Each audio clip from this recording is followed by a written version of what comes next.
We are live. Here we are back in the Circle Leadership Headquarters studios.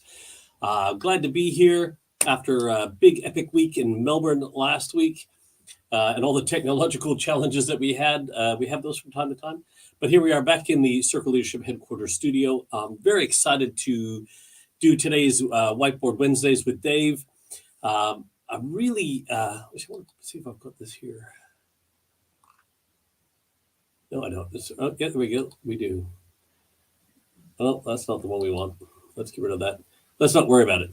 I was going to just put the topic in here. But basically, I want to talk today about organizational behavior. Now, there's lots of studies, lots of books on the psychology of organizations, organizational behavior. But I want to share one fundamental, simple principle with you all, and then I'm going to whiteboard about it, of course. And that is, if organizations are just a bunch of human beings all working together towards a common goal, should the process for organizational behavior be that any different to that of human behavior?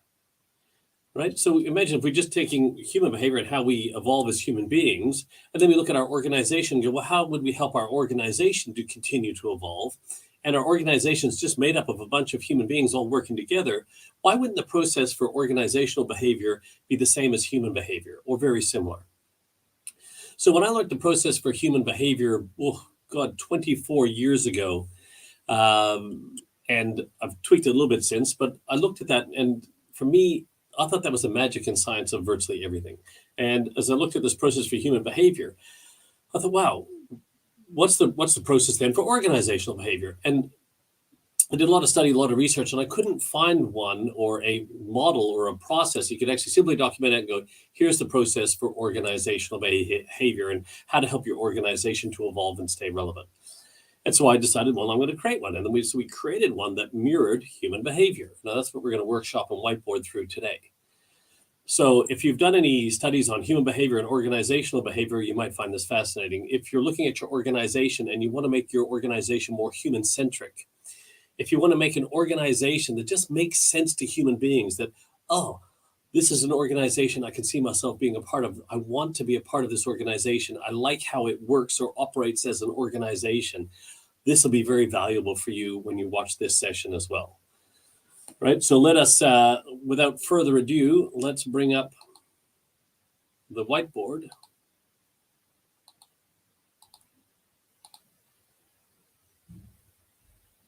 And hopefully I can do this. It'll be big enough here. No, I might do it this way. Let's do this. All right.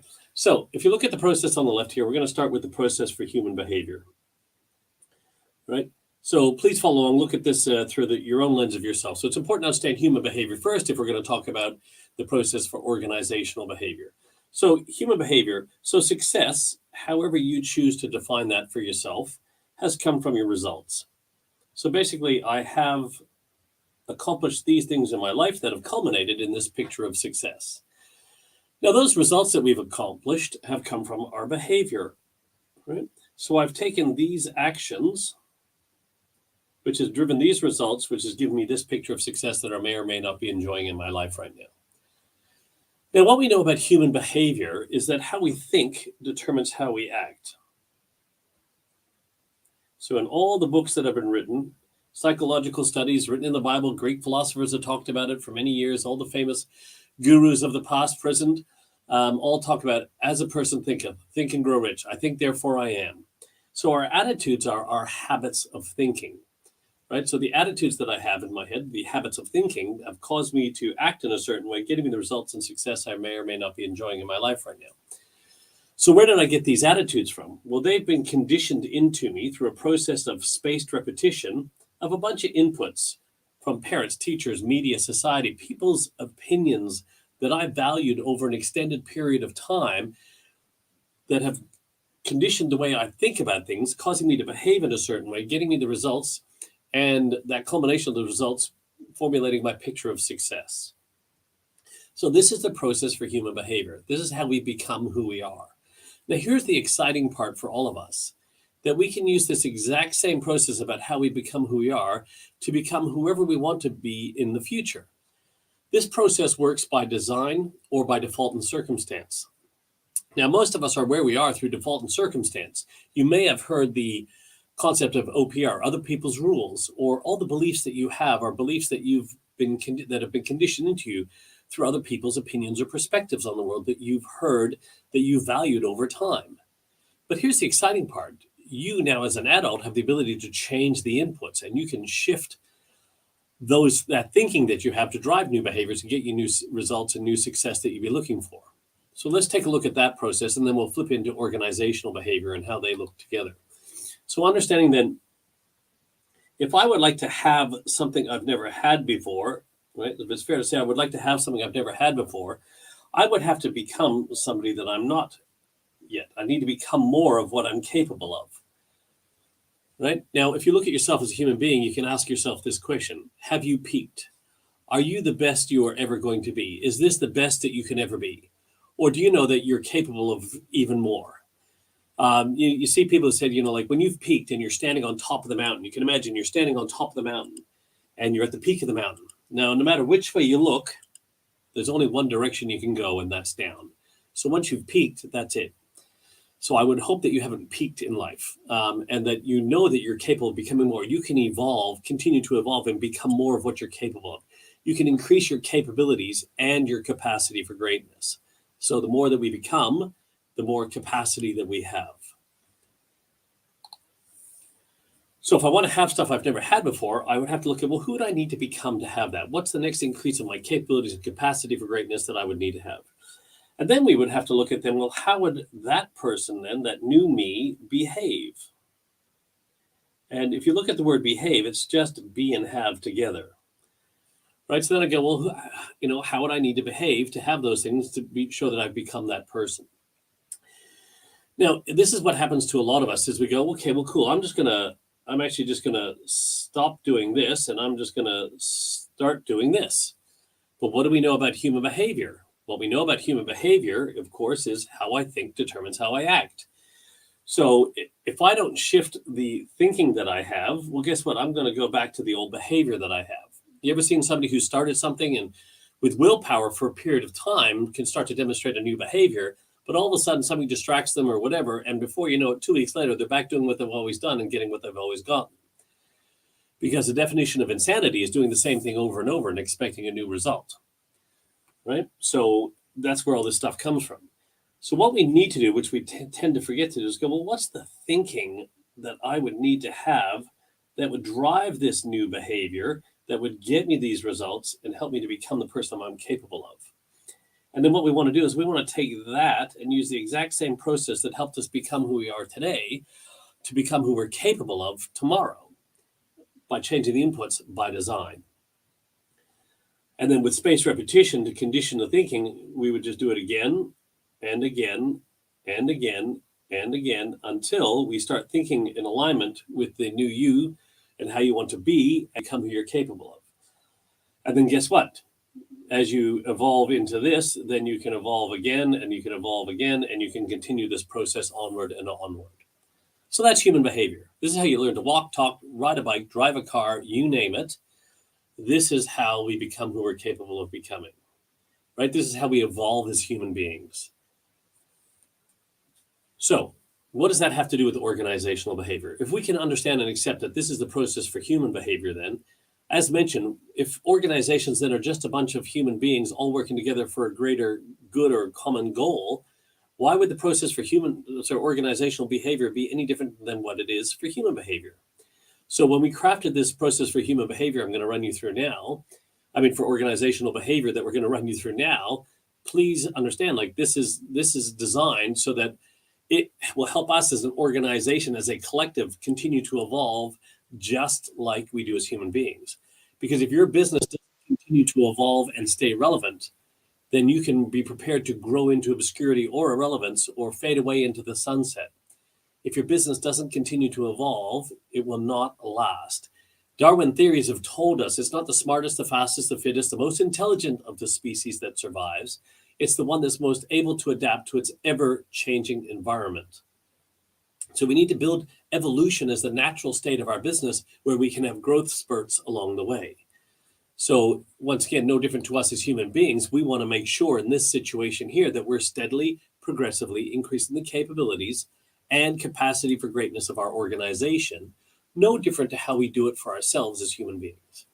And we're going to do this in a collective way for our team. So when we look at this process for organizational behavior, I've added in a couple of things here beyond what it is for human behavior, but in human behavior, they still exist. And one other thing I want to touch point on here, by the way, is the fact that Confucius said that the beginning of wisdom is to call things by their right name.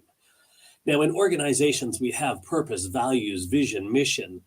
Most people understand what values are, but purpose and mission and sometimes vision can get interchanged or misinterpreted.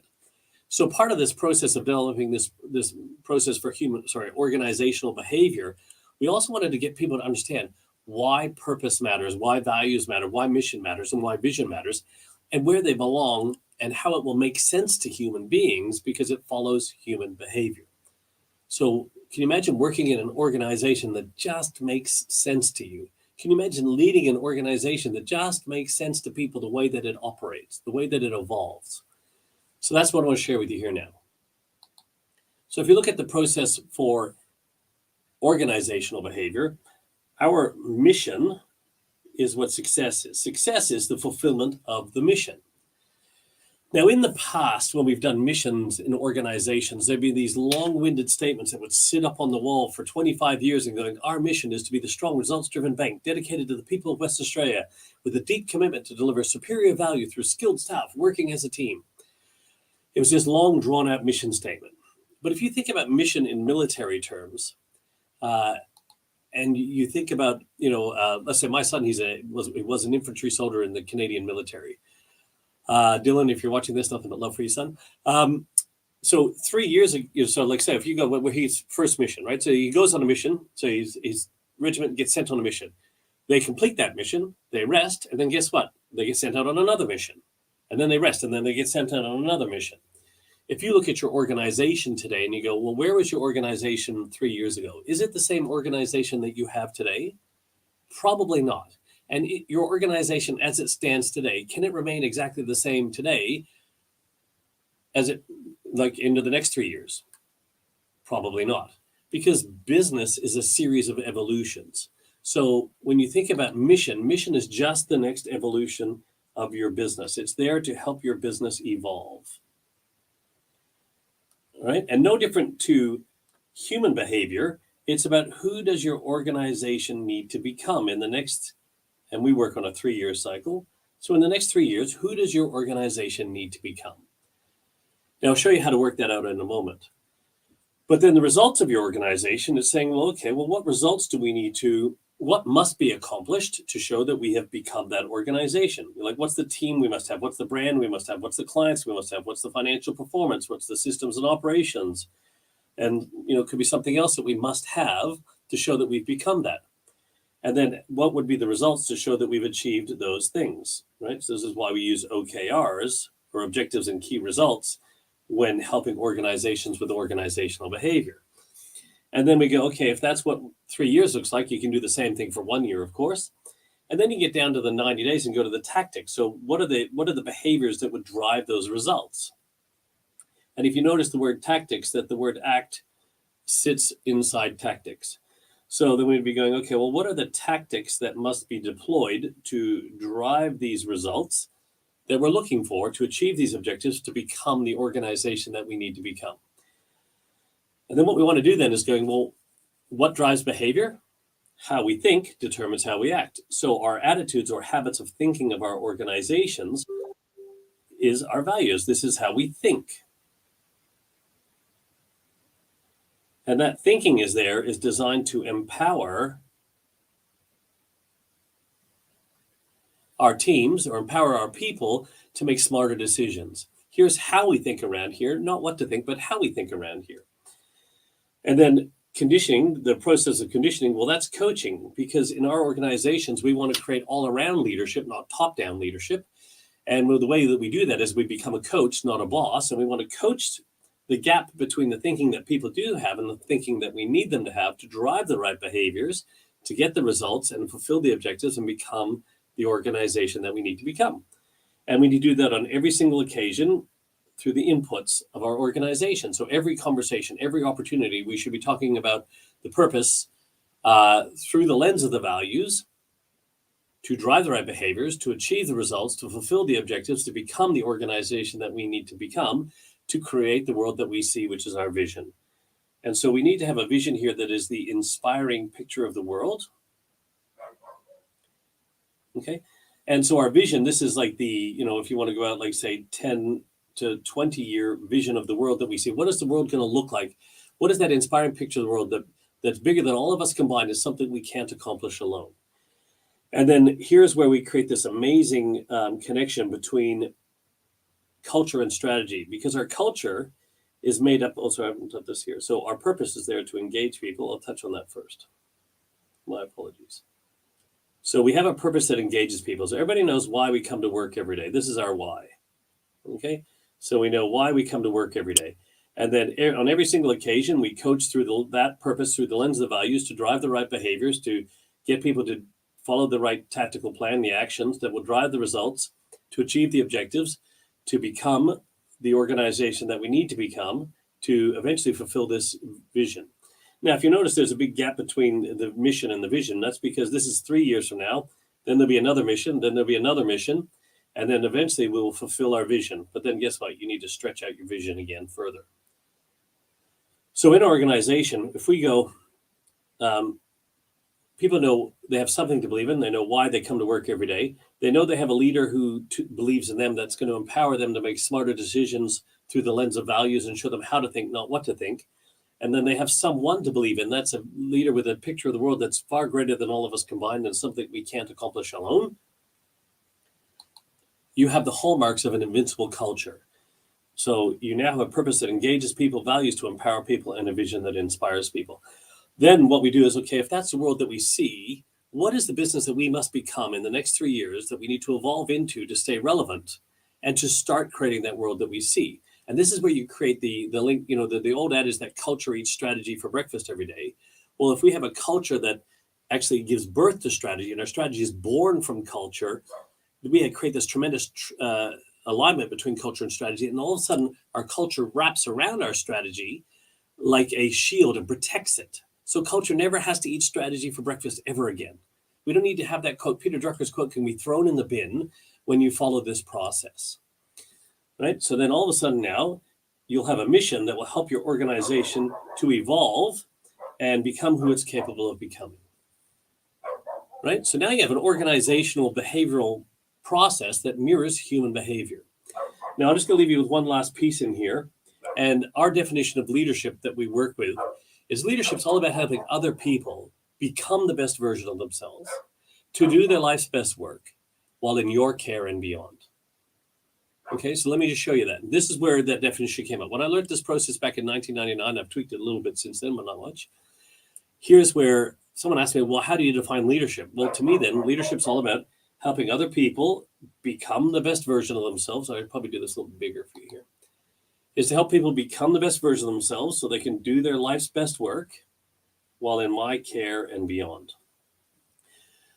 Right? So my role is to become that coach, not a boss, to help that person understand who would they like to become, what does success look like to them, what results would they like to have, what behaviors would they need to take that would demonstrate that, to do their life's best work. While they're here, we can show them how to get those things and become the people that they need to become, and then what's the thinking that they would need, and then help them every day going, here's the thinking you do have, here's the thinking you want to have, what's the gap, and how can I help you coach that gap every day?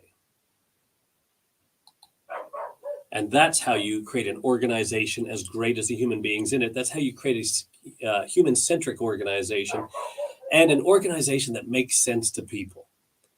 Now, off the back of that, there's obviously how you create your leadership model within that, where you can create an ecosystem of leadership, not an ecosystem of leadership.